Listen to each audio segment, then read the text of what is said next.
Olá, amigos leitores, tudo bom com vocês? Eu espero que sim. Aqui é o Leitura do Intervalo, seu podcast sobre livros de bolso.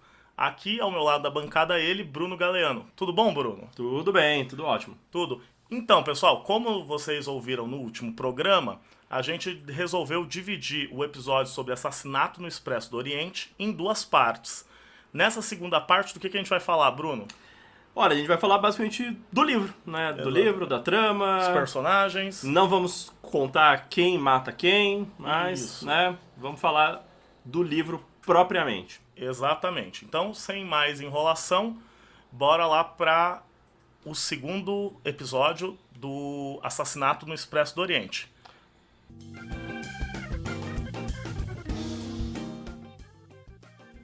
O que nós temos na nossa frente? A gente tem uma edição feita pela LPM no seu selo de pocket, né, dos seus livros de bolso. A gente já comentou outro livro dessa editora aqui, que acompanha... Não estamos sendo pagos para isso, viu? Se quiserem pagar, a gente pensa no assunto, mas não por é enquanto o caso. não. É o seguinte, a edição que nós temos aqui em mão, ela contém dois paratextos, dois textos auxiliares que não fazem parte do original. Primeiramente, a gente tem uma breve biografia da autora, explicando quem é a Agatha Christie, e uma sinopse do romance que é para atrair o leitor. Então, isso é bastante rápido, não vai tomar o volume.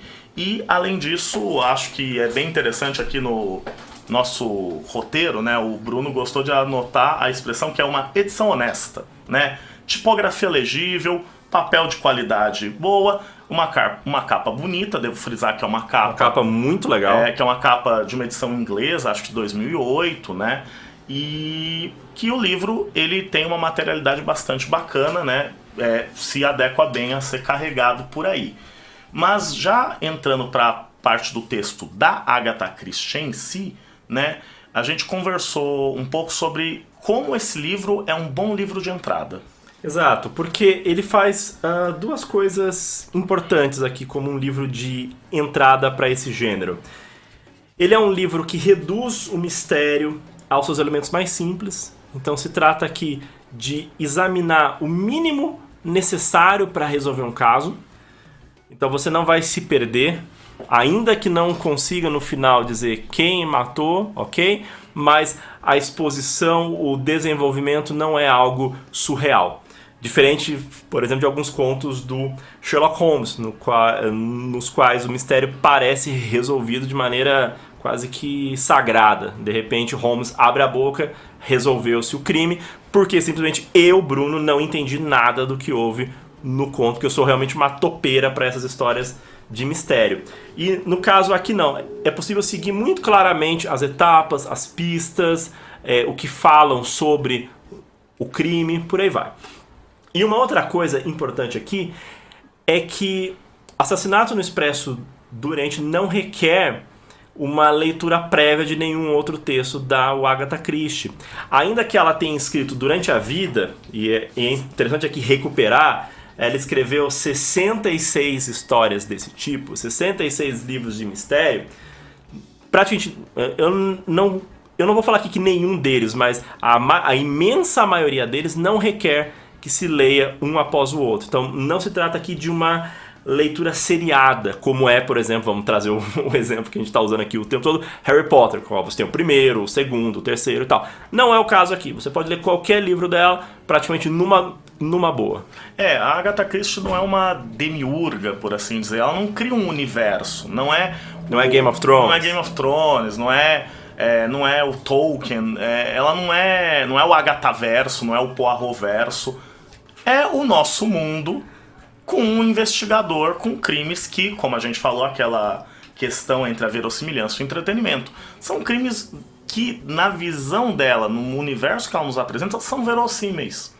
Então, isso é interessante. Claro, são verossímeis e no específico livro que a gente está lendo, O Assassinato no Expresso do Oriente, no Expresso Oriente, é interessante como a maneira como o livro é construído, reduzindo aos seus elementos mínimos, ele tem uma leitura fácil em qualquer época. Porque, como já não tem contexto, jogou-se o contexto para fora, ficou só o o enigma ser descoberto, praticamente qualquer leitor, desde a publicação até hoje, vai ler e vai conseguir manejar, como o Bruno falou. Você não vai se sentir fora daquilo, sem compreender direito o procedimento, né? E o livro é dividido em 3 partes, 3 sessões, cada parte composta aí por uma série de capítulos. A primeira parte 8 capítulos, a segunda 15 e a última 8 ou 9, né? São 9, Bruno? 9, né? A terceira parte 9 capítulos, que já dá pra ver qual vai ser a parte mais priorizada, né? O meio do romance é a parte essencial, mas o começo é bastante importante. No começo, né, a parte 1, chamada Os Fatos, que contém os 8 primeiros capítulos, nós somos apresentados ao Hercule Poirot, o investigador, que é interessante, como o Bruno falou, não é uma obra seriada. Então, em um capítulo, 2 capítulos no máximo, você sabe quem é o investigador, você entende quem ele é. Ele é um tipo exótico, afrancesado não, ele é francófono. Detetive belga, né? Ele é belga, então ele tem uma série de expressões em francês no meio de sua fala. Ele tem um bigode exuberante, ele é muito observador, a ponto de ser curioso demais sobre a vida dos outros, né? Ele nota tudo com um olhar quase felino, né? Escondido, vendo as pessoas conversando. E ele é conhecido mundialmente, então você já parte disso. O detetive que embarca no trem é uma pessoa conhecidíssima e que tem todos esses elementos. É um cara de observador, esquisito, peculiar, que fala em francês o tempo todo, o que pode ser muitas vezes um saco se você não entende o francês, ainda que um francês bastante básico. Francês escolar, né? Não são palavras minhas, o francês escolar. É o Chandler. O Chandler falando por você. Sim, ele critica isso, que o francês do Poirot é um francês escolar e chato. E esse detetive que é conhecido, ele tá vindo de um outro caso. Ele teve um caso no Oriente Médio e tá voltando, embarcando no trem Istambul-Calais, né? Vai até a França, depois cruzar o canal. E o início dessa primeira parte, o curioso, depois da apresentação do personagem, é a dificuldade que o Poirot tem para embarcar nesse trem. Sim, pois misteriosamente, né? Esse é o primeiro fato misterioso que surge. Um trem que era para estar vazio, tá cheio.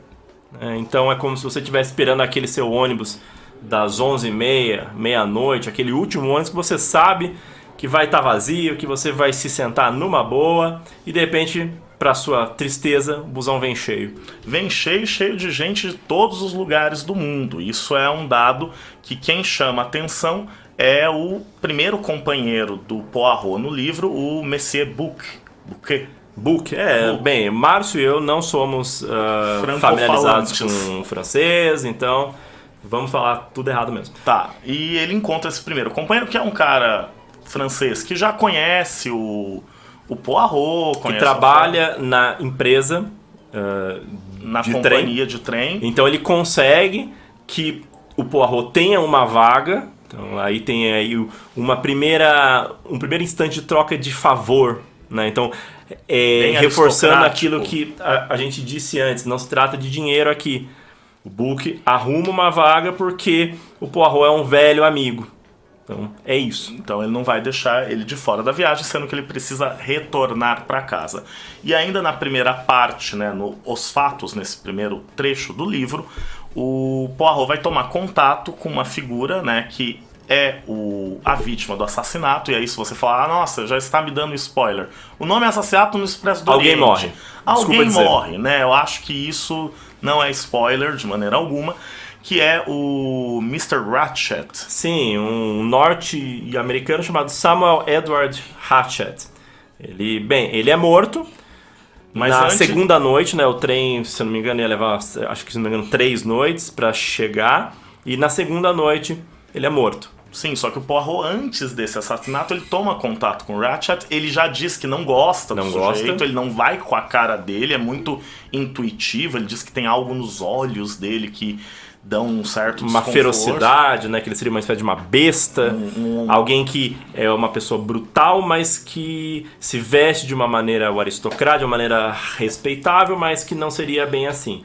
E esse sujeito diz que tá com a vida em risco, provavelmente vão estar armando para ele. Ele como norte-americano, ele fala de uma maneira mais coloquial, menos formal, e ele oferece dinheiro pro Poirot. Fala, olha, você vai ser meu guarda-costas, quanto dinheiro você quer? Eu tenho dinheiro, muito dinheiro, e a resposta é: não, eu não trabalho por dinheiro. E o detetive ainda acrescenta, e eu não fui com a sua cara. Então é uma questão super pessoal. Eu não vou trabalhar sendo pago e eu não gostei de você. Então, azar o seu. Morre aí. Sim. Que é o que acontece. Morre aí, morreu na segunda noite. E o Poirot é convidado a investigar pelo companheiro dele, pelo amigo dele, o Monsieur Bouc. E a questão que é posta para convencer o Poirot a investigar envolve dois elementos. Primeiro elemento, um dado de lógica interna do livro. O Expresso no Oriente, o Expresso do Oriente, o Expresso Oriente, do Oriente, mas o Expresso Oriente, né? O Expresso Oriente fica paralisado ali nos Balcãs por uma nevasca muito séria, muito aguda. Então, simplesmente eles não sabem quanto tempo vão demorar para poder passar por aqueles bancos de neve e chegar ao seu destino. E aí o Bouc, ele mexe com o orgulho do Poirot, falando, olha... Resolva esse caso. Você disse que é um raciocinador. Você conseguiria fazer isso sem as pistas, sem todos os elementos de técnica forense. Né? Ele não usa técnica forense, mas é basicamente isso. Dizer. Citando diretamente, vamos lá aqui... Na página 52? Na página 52 da edição. 51, desculpa. 51. Sei de sua reputação. Conheço um pouco de seus métodos. Este é um caso ideal. Pesquisar os antecedentes de todas essas pessoas, descobrir se são de boa fé, tudo isso leva tempo e é uma inconveniência sem fim. Porém, já não o escutei dizer que, muitas vezes, para resolver um caso, um homem só precisa se recostar na poltrona e refletir? Faça isso.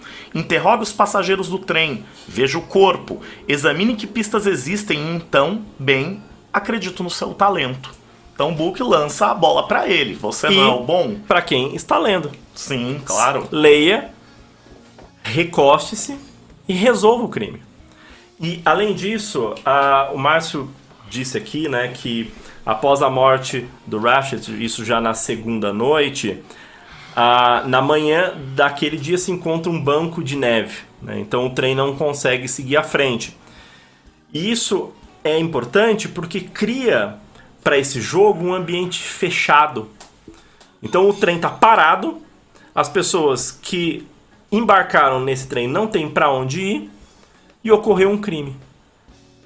Então é basicamente isso, é um ambiente fechado, assim como uma casa, assim como, sei lá, um avião, qualquer coisa assim, mas o ponto é, a autora, ela delimita um espaço de investigação. Ninguém vai entrar nesse trem, ninguém vai sair desse trem. Vamos resolver o caso. Tá aí o círculo mágico, né? É o espaço perfeito, a brincadeira tá ali dentro. Você o Bouc até fala de uma maneira meio dramática, o assassino está entre nós, vamos descobri-lo. Sim, sim. Ainda sobre o método que o Poirot reivindica para si, quando ele olha o corpo do Ratchet, que ele foi morto com facadas, várias delas, ele diz uma coisa muito interessante aqui, principalmente a partir da nossa experiência com séries como CSI e por aí vai, que ele diz o seguinte, que o método dele é um método psicológico.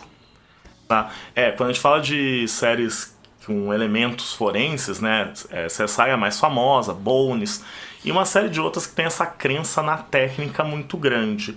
O que o Bruno está procurando aqui, para a gente ver a citação, é como para o Poirot essas pistas não são importantes, não são elementos centrais. Ele diz aqui, é a psicologia que estou buscando, não a impressão digital ou a cinza do cigarro. Mas nesse caso estou aberto a um pouco de assistência científica. Ele está falando aqui com um médico grego que é também um dos auxiliares nesse caso. Então, nesse caso, ele tem dois auxiliares, o Bouc e um médico chamado Constantine, que é um grego que também é uma porta, né? Nenhum deles consegue chegar à resolução. E ele fala basicamente isso, então, que o que interessa a ele é a psicologia do caso. Não necessariamente a materialidade do corpo, ainda que ela importe em algum grau. mas é um grau menor. Não é do corpo que vai sair a resolução desse crime. Sim, e ele vai achar algumas pistas pontuais ali no E ele lugar do ainda assassinato. diz sobre as pistas, ele diz assim, estou aberto a um pouco de assistência. Ele diz, esse lugar está cheio de pistas, mas como garantir que essas pistas são de fato o que aparentam ser? Então a materialidade do crime, ela é suspeita. Não é porque há indícios materiais que eles estão falando necessariamente quem matou. As pistas podem ser enganosas, as pistas materiais. Então vamos nos ater a essas pistas mais ideais, mais que fogem um pouco, que são as pistas da psicologia, que são difíceis de pegar. O que ele chama de psicologia, só para esclarecer, né? A Agatha Christie aqui não está usando psicologia no sentido freudiano, Exato, coisa do não tipo. é uma análise. Ele pensa a psicologia, né, como os relatos. O Poirot, então, vai ouvir todas as, entre aspas, testemunhas, que são também suspeitos, como diz o Book, o assassino está entre nós, essa dramaticidade. E é muito interessante porque a Agatha Christie, através do Poirot, brinca muito com os clichês, né? O clichê, o assassino está entre nós. E o Poirot, ele, de certa maneira, ironiza esses lugares comuns da narrativa para mostrar que seria mais inteligente do que isso que seria o simples leitor do romance policial. E aí a gente já encaminha para a parte 2, chamado Os Depoimentos, que se abre não com texto, se abre com um acessório para o seu jogo de investigação. O mapa do vagão onde aconteceu o assassinato, com os nomes de quem está em cada vagão, em cada cabine do vagão. Então é bem interessante. Reduz tanto aos elementos básicos que você vai estar ali com onde cada um estava e você pode fazer anotações, você pode, de certa maneira, se você se lembra daqueles jogos de lógica em que você tem os nomes das pessoas, alguns elementos, você tem que adivinhar qual o nome da pessoa, a cor da casa, quem mora... Exato, essas coisas do tipo. Basicamente então você pode isso. chegar a este ponto e o Poirot, junto com seus dois auxiliares, o Monsieur Bouc e o Dr. Constantine, o médico grego, vão formar uma comissão e começar a chamar os passageiros para prestarem depoimentos, né? E o Bruno fez todo um trabalho aqui de listar os passageiros. De listar os Todos passageiros eles. E caracterizá-los, né? Pode ficar à vontade, Bruno. Leia seus comentários, eu vou pontuar eventualmente aqui. Bem, então, eu vou fazer essa enumeração e de início pode até aparentar que é desnecessário, mas não, isso reforça um pouco a maneira pela qual eu estou lendo esse texto. Então, vamos aos personagens. Temos o condutor desse trem, um francês chamado Pierre Michel. Temos um norte-americano que era secretário do homem que foi morto, o Ratchet, e esse cara chama Hector McQueen. Temos também um criado do Ratchet, um inglês chamado Edward Masterman.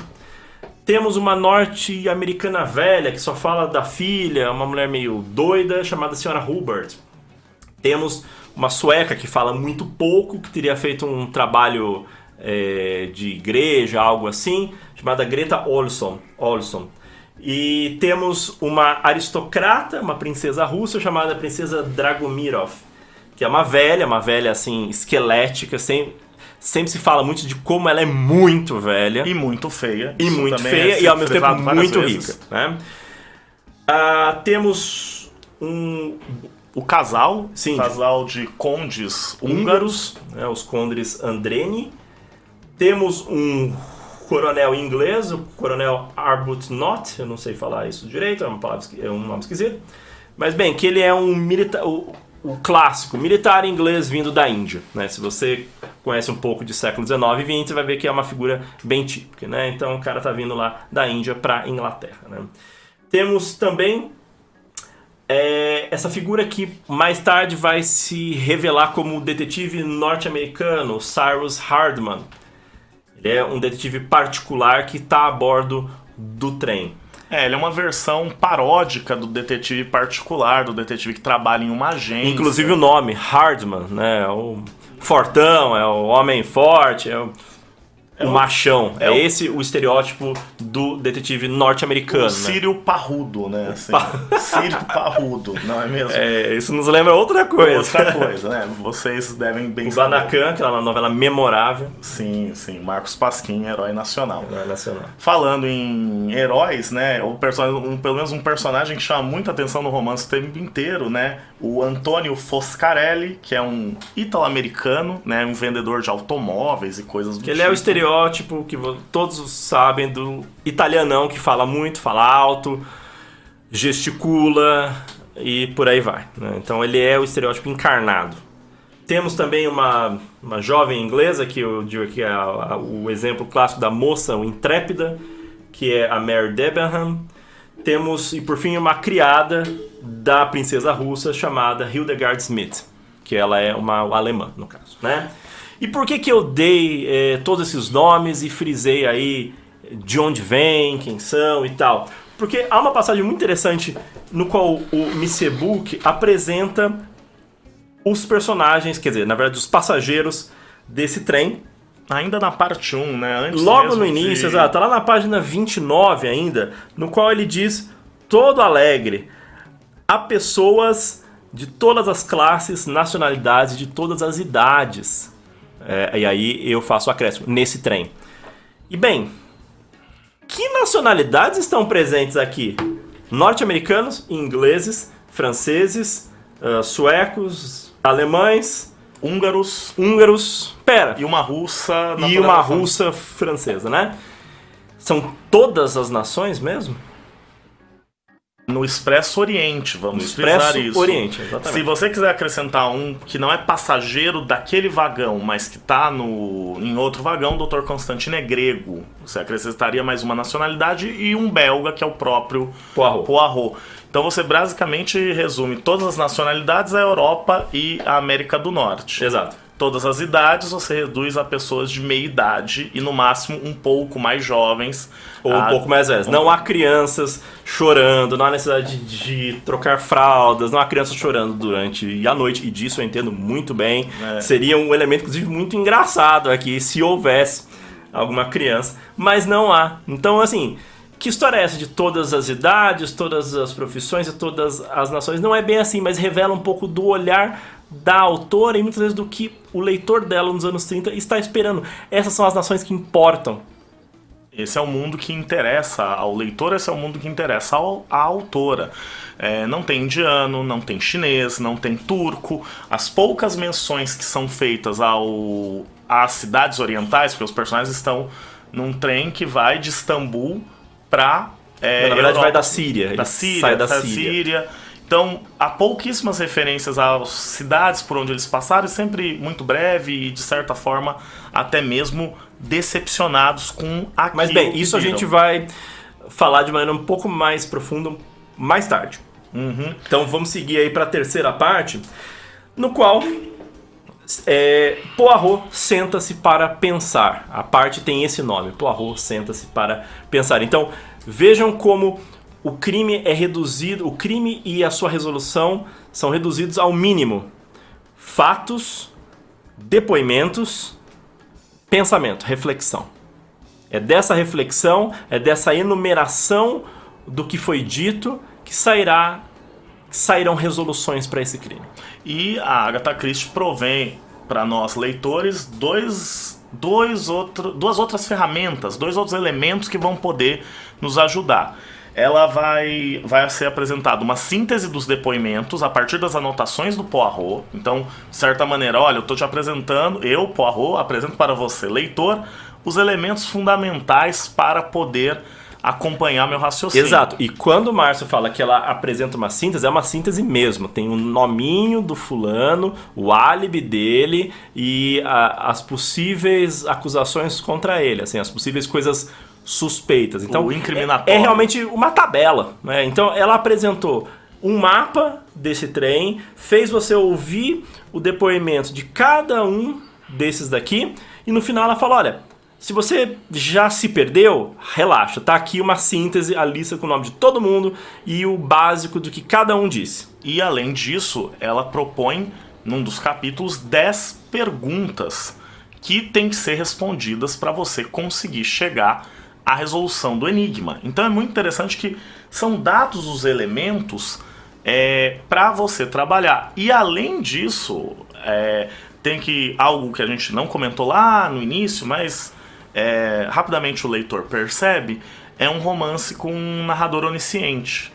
Diferente de, por exemplo... O que é um narrador onisciente, O que é um narrador onisciente? Aquele narrador em terceira pessoa que está vendo o mundo de cima, sabe de tudo e consegue enxergar até mesmo os pensamentos das personagens. É como se você estivesse jogando The Sims e clicando nas pessoinhas para ver o que elas estão pensando. Né? E aí cria um efeito interessante, né? Porque se está escrevendo uma história de mistério e há um narrador onisciente, significa que o narrador está ocultando coisas. Propositalmente. Desconfie dele sempre. Desconfie dele. Então, esse narrador onisciente, diferente do narrador como nos livros do Poe de mistério, nos contos do Poe, que é um narrador em primeira pessoa, é o acompanhante, é o amigo de Dupin, ou no Sherlock Holmes de Conan Doyle. Aqui não. Aqui o narrador onisciente, ele vai apresentar, por exemplo, quando finalmente o Poirot senta em sua poltrona e ele vai pensar sobre o crime, os dois acompanhantes terão sua mente escrutinada. Você vai ver o que o Dr. Constantine e Monsieur Bouc estão pensando. Com direito à passagem em itálico. Então fica muito claro o que está passando na cabeça de cada um deles. E é simplesmente...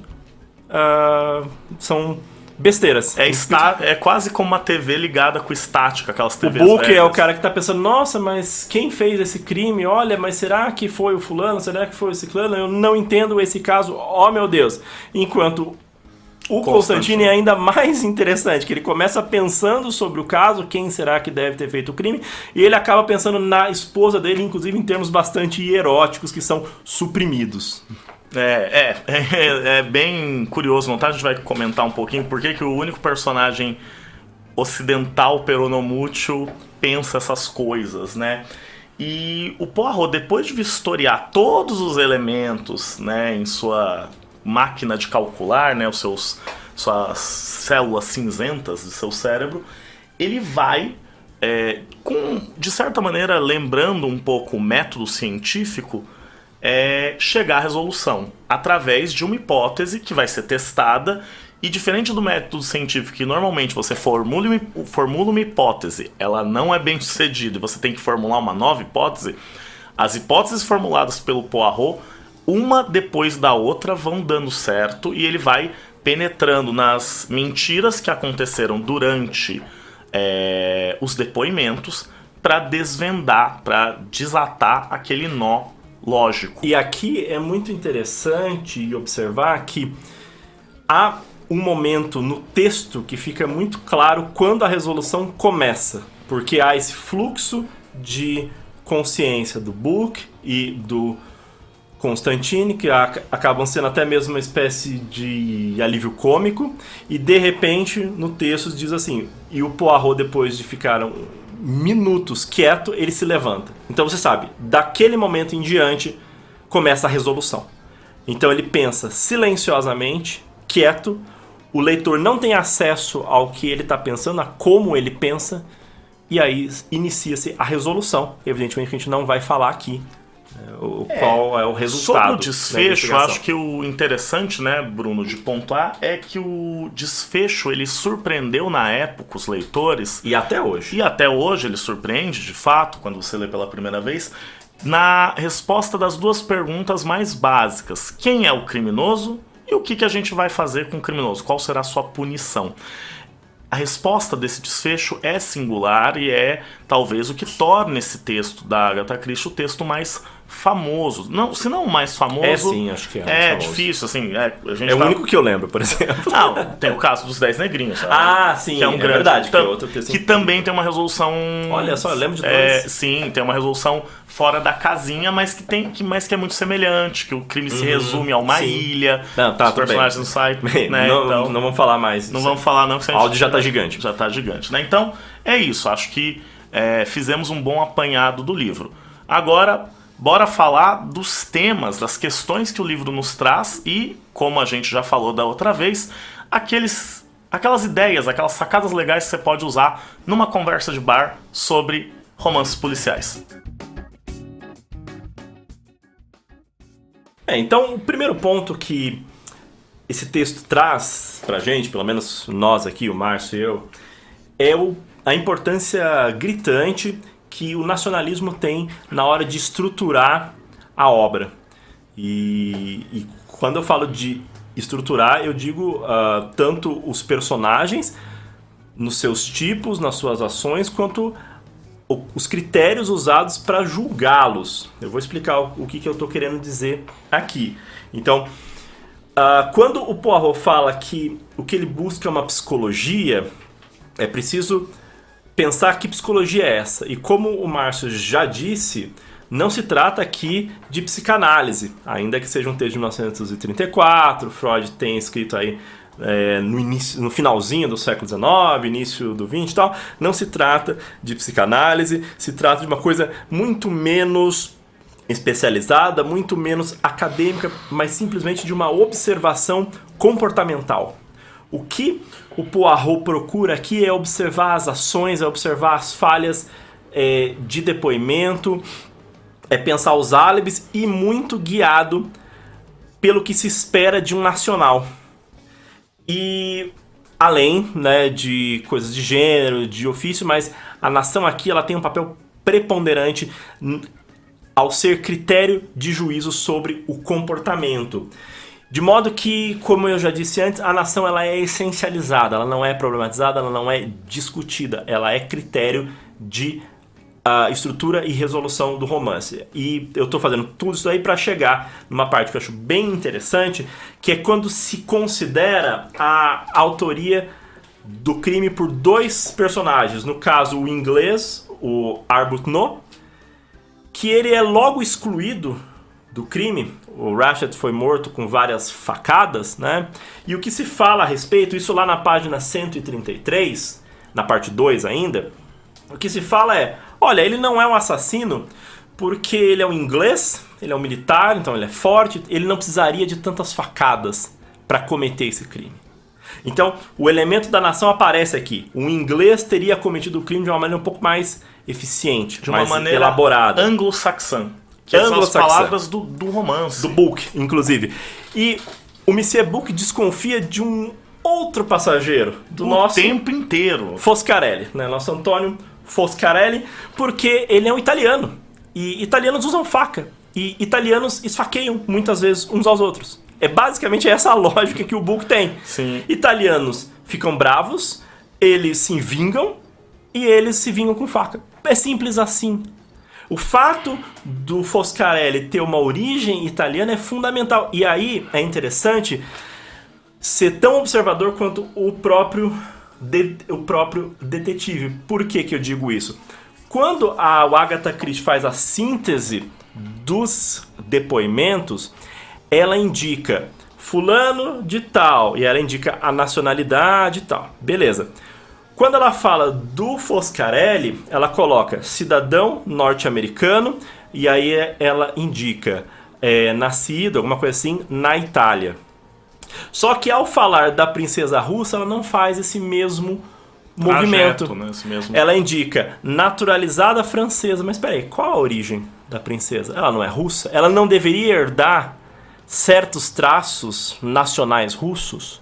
Isso não aparece. É um lapso, mas é um lapso revelador de como a nação ela é estruturante, né? Como eu disse antes. E a nação estruturante, a gente até pode refletir, Bruno, por exemplo, quem seria representante das classes mais baixas socialmente, os trabalhadores. O Foscarelli é um vendedor, o outro é um militar. Tudo bem que o militar teria um papel social mais elevado, mas, por exemplo, a Mary Debenham. A Mary Debenham, que é uma babá, né? Ela é basicamente uma governanta.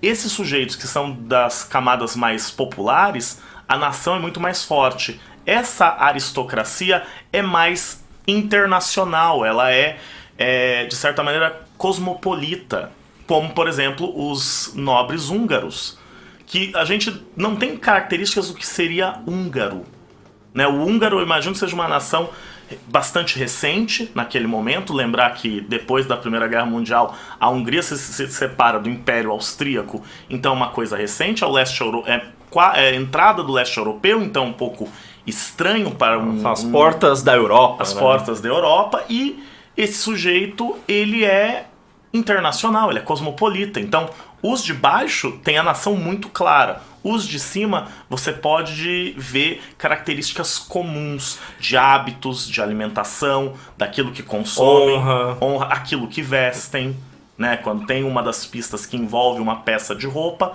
e isso se cogita de quem é, porque é refinado, então pode ser de qualquer das damas. Não precisa ser de uma dama francesa, alemã ou de qualquer outra parte da Europa. Exatamente. E no caso aqui de uma das personagens que o Mar cita, a Mary Debenham, a nação aparece aí como elemento incriminador. O crime... Essa passagem ela é muito interessante. No caso, ela está aí nas páginas 142 e 145, na qual se acusa o Foscarelli, e o Poirot diz: mas esse não é um crime latino, esse é um crime anglo-saxão, ou seja, houve um planejamento. Então, o Poirot, ele se contrapõe ao Book, que acha que foi o italiano que matou por ser italiano. Só que como que é feita essa contraposição? É o Poirot também usando a carta da nação, dizendo: olha, eu concordo com os seus pressupostos, mas eles não levam à mesma conclusão. Esse crime foi algo elaborado, então não teria vindo de um italiano grosseirão como o Foscarelli. E sim, aí as suspeitas caem sobre a Mary Debenham, porque ela teria tido um papo meio escuso com um outro cara e tal, e blá blá blá, e pelo fato dela ser anglo-saxã. O problema aqui é simplesmente o fato de que no corpo existiam facadas muito profundas que talvez ela não teria a força suficiente para infligir esse tipo de golpe. Então, mais pro final, cria-se esse problema. O romance indica que, olha, pode ser essa fulana, mas será? Mas o que importa aqui, no caso, é recortar o papel da nação como critério de julgamento, não só de estruturação de personagem. Sim. E aí fica uma coisa, só tem nação? Não, é claro que não. A gente pode pensar numa tensão muito forte entre a nostalgia e a modernidade, por assim dizer, né? A nostalgia e o progresso. Porque de um lado, você tem a velha Europa, você tem a tradição francesa, inglesa, alemã, belga, na figura do Poirot, e por outro lado, os personagens estadunidenses, norte-americanos, que são mais dinâmicos, mais ágeis, falam de maneira coloquial, e se cria uma tensão entre um mundo mais antigo, com deferência, com tradição, com valores, e um mundo mais moderno, que é o mundo desse leitor que consumia as obras de Agatha Christie. E antes da gente falar mais sobre esse ponto, ainda que se faça essa oposição entre nações europeias e os Estados Unidos, é interessante observar que nem todas as nações europeias têm o mesmo estatuto. Que há nações, melhor dizendo, há nacionais que eles são apresentados de uma maneira um pouco exótica, decadente, ainda que europeus. E aqui no caso eu estou pensando na Itália, na Hungria e na Grécia. Então, ainda que estejam na Europa, são europeus latinos, são europeus peculiares. Sim, no caso os húngaros não bem latinos, mas são diferentes. São diferentes. Toda a descrição da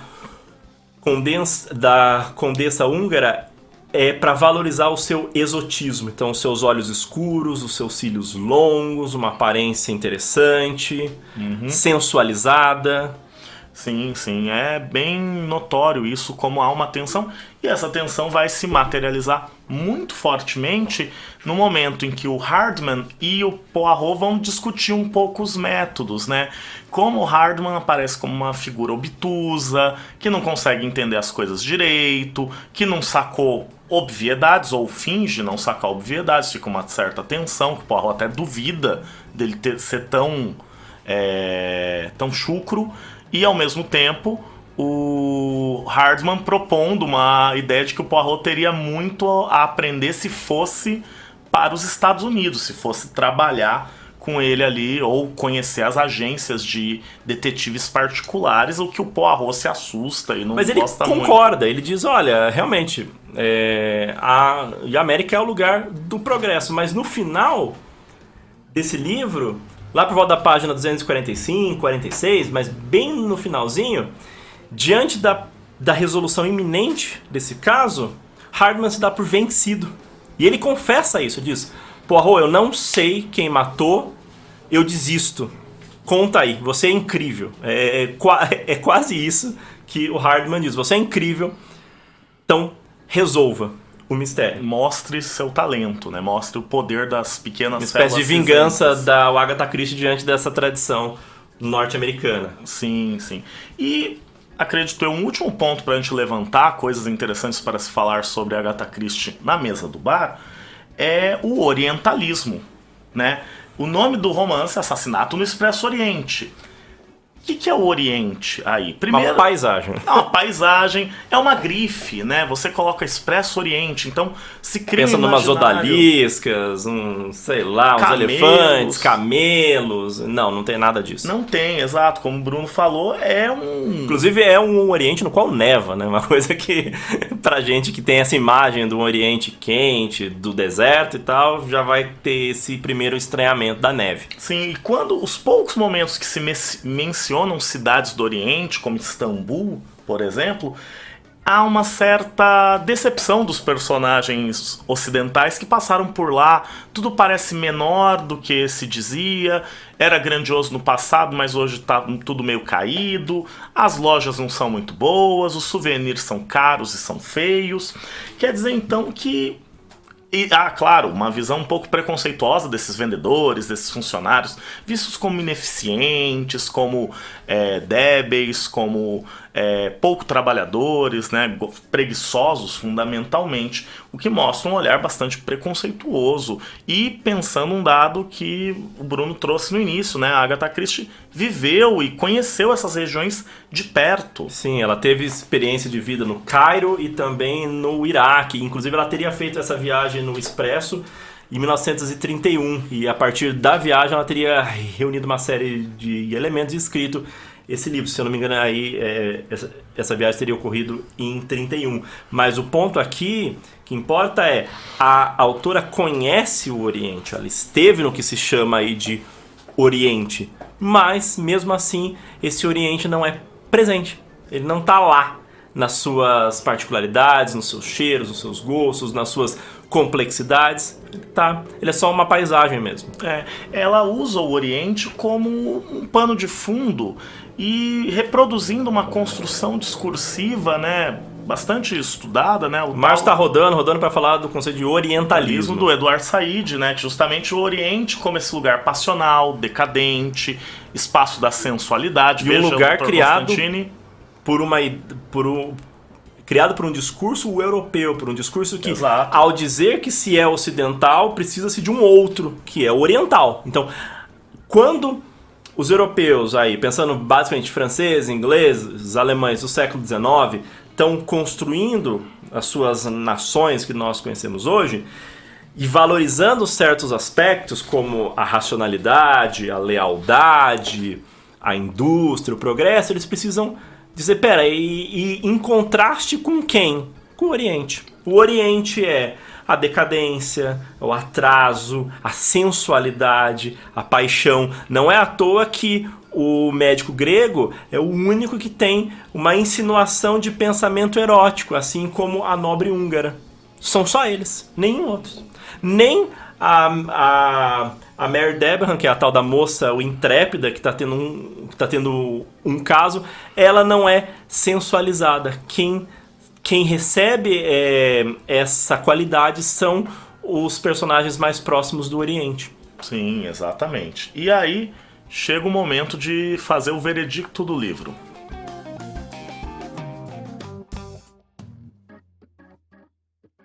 Então, chegando ao final, pergunto, Márcio, Assassinato no Expresso Oriente é um bom livro de bolso? Vamos lá. Primeiramente, é um livro de bolso, com toda certeza, porque ele é de fácil leitura, ele é pequeno, ele tem uma linguagem bastante acessível, os capítulos são curtos. Isso é importantíssimo. E isso permite você ter pausas, né?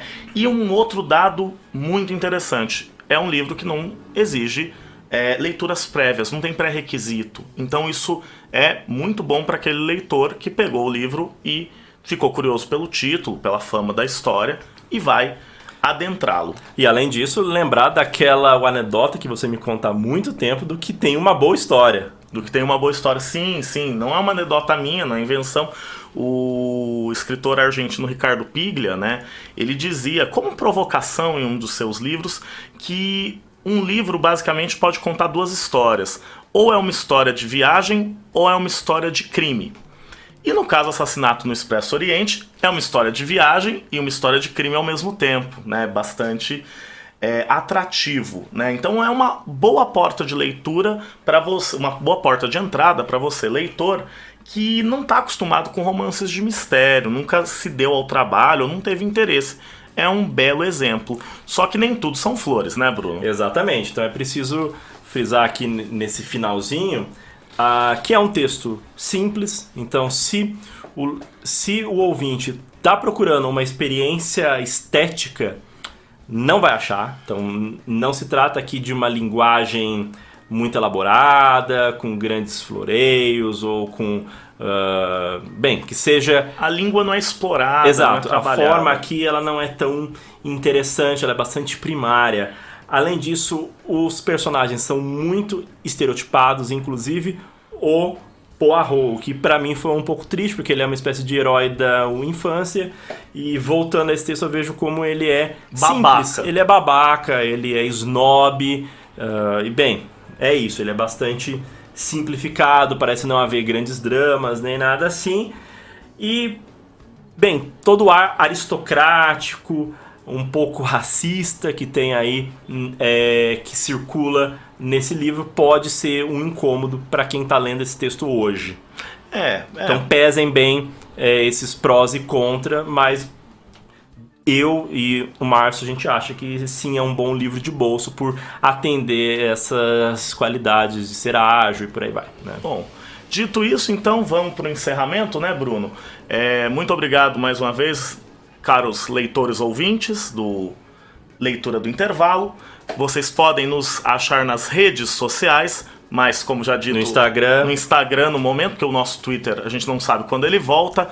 Nos procurem lá no Instagram, Leitura do Intervalo. Informações, curiosidades sobre os livros, próximas leituras, fotos de gatos e, em breve, promoções. E de cães. Fotos de cães leitores, muito bem. Vamos lá dar um tchau para todo mundo. Tchau, tchau. Tchau, até mais.